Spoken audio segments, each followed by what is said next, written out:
While z-scores provide a convenient way to measure how many standard deviations a certain point is from the mean, oftentimes we want to go the other direction, where we want to find the value that is a certain number of standard deviations away from the mean.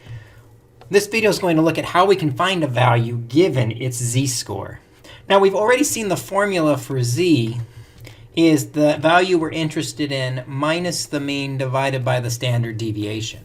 And if we do a little bit of algebra, to solve for the value we're interested in, the x, we can multiply both sides by that common denominator of sigma, and that gives us z times sigma equals x minus mu. And then we can add that mu to both sides of the equation, and we get mu plus z sigma is equal to our x value. Similarly, if we were working with a sample, it would be x bar plus z times s is equal to our x value. These two formulas allow us to work backwards if we know the z-score and we want to know what value is corresponding with that specific z-score.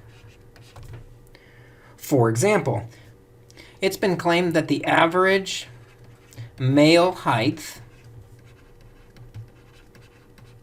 in a community is exactly 70 inches tall with a standard deviation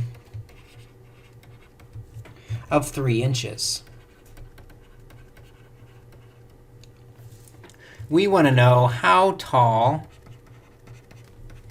is a man who is 1.5 standard deviations below the mean.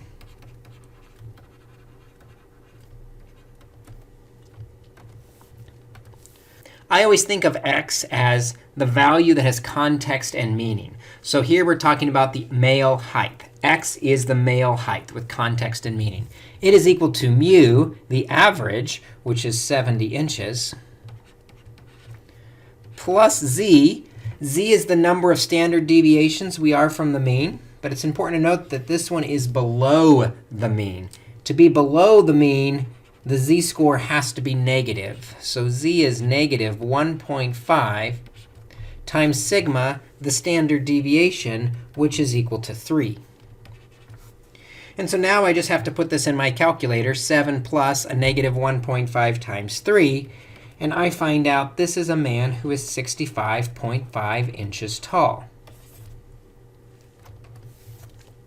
Being able to use the z-score formula forwards and backwards is going to be very helpful to us as this course develops and we move into inferential statistics.